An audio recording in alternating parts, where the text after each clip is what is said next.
ਇਹ ਜਨਾਬ ਪਰੈਡਰ motorcycle for sale ਹੈ। ਸ਼ਹਜ਼ਾਦ ਸਾਹਿਬ ਇਹ ਪਰੈਡਰ ਮੋਟਰਸਾਈਕਲ ਆਪਣਾ ਕਿਹੜਾ ਮਾਡਲ ਹੈ? ਇਹ ਭਾਈਜਾਨ ਹੈ 18 19 ਮਾਡਲ ਹੈ। 18 19 18 ਵੀ ਲਿਆ ਨੇ 18 ਚ ਲਿਆ ਤੇ 19 ਚ ਕਾਪੀ ਮਤਲਬ 18 19 ਜਿਹਨੂੰ ਆਦੇ ਨੇ। ਅੱਛਾ ਤੇ ਕੰਡੀਸ਼ਨ ਜਨਾਬ ਇਹਦੀ ਕੰਡੀਸ਼ਨ ਤੁਹਾਡੇ ਸਾਹਮਣੇ ਹੈ ਜੀ, ਬਿਹਤਰੀਨ VIP ਹਾਂ ਤੇ ਕਾਪੀ ਕਾਗਜ਼ ਆਪਣੇ ਕੋਲ ਹੈਗੇ ਨੇ। ਅੱਛਾ ਤੇ ਆ ਚੱਕਾ ਹੈ ਉਸਤਾਦ ਜੀ, ਤੁਸੀਂ ਵਿਖਾਓ। ਆ ਇੰਜਨ ਬਿਹਤਰੀਨ ਹੈ ਤੇ ਇਹ ਇੰਜਨ ਵੈਸੇ ਮੈਂ ਕਰਵਾਇਆ ਹੋਇਆ ਹੈ। ਇਹਦਾ ਇੰਜਨ ਇੱਕ ਵਾਰੀ ਹੋਇਆ ਹੋਇਆ ਇੱਕ ਵਾਰੀ ਹੋਇਆ ਹੋਇਆ ਹੈ। ਅੱਛਾ ਤੇ ਬਾਕੀ ਕੰਡੀਸ਼ਨ ਜਨਾਬ ਤੁਹਾਡੇ ਸਾਹਮਣੇ। ਬਾਕੀ ਕੰਡੀਸ਼ਨ ਜਨਾਬ ਤੁਸੀਂ ਇਹਦੀ ਚੈੱਕ ਕਰ ਲਓ। ਇੰਜਨ ਇੱਕ ਵਾਰੀ ਉਹਨੇ ਦੁਬਾਰਾ ਇਹਦਾ ਕਰਵਾਇਆ ਹੋਇਆ ਹੈ।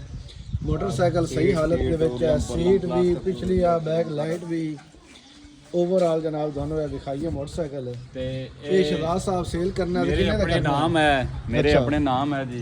ਤੇ ਫਸਟ ਹੈਂਡ ਚੱਲਾ ਹੋਇਆ ਹੈ, ਇੱਕੋ ਹੀ ਹੱਥ ਮੈਂ ਹੀ ਇਹਨੂੰ ਚਲਾ बस स्कूल ही जांदा नहीं ਸਕੂਲ ਇਹਦੇ ਤੇ ਜਾਣਾ। ਤੇ 6 ਬੋਰੀਆਂ ਵੀ ਇਹਦੇ ਤੇ ਆਪਾਂ 6 ਬੋਰੀਆਂ ਵੀ ਇਹਦੇ ਤੇ ਲਿਆਂਦੀਆਂ ਹੋਈਆਂ ਨੇ। ਇਹ ਤਾਂ ਇਹਦਾ ਰਿਕਾਰਡ ਹੈ। ਅੱਛਾ ਤੇ ਤੇ ਇਹ ਆਪਣਾ ਨੰਬਰ ਬੋਲੋ ਜੀ, ਕੋਈ ਦੋਸਤ ਸਾਹਿਬ ਰਾਬਤਾ ਕਰਨਾ ਚਾਹਵੇ ਨੰਬਰ ਜੀ ਤੁਸੀਂ ਰਾਬਤਾ ਕਰਿਆ 0310 ਹਾਂ 60 53 156 0310 60 53 56। ਇਹ ਸ਼ਹਜ਼ਾਦ ਸਾਹਿਬ ਦਾ ਸਕਰੀਨ ਤੇ ਨੰਬਰ ਹੈ। ਮੈਂਸ਼ਨ ਵੀ ਕਰ ਦੇਵੇ। ਠੀਕ ਹੋ ਗਿਆ जी। कोई मोटरसाइकिल परेडर खरीदना चाहता हो शहजाद साहब नाल राबता करो।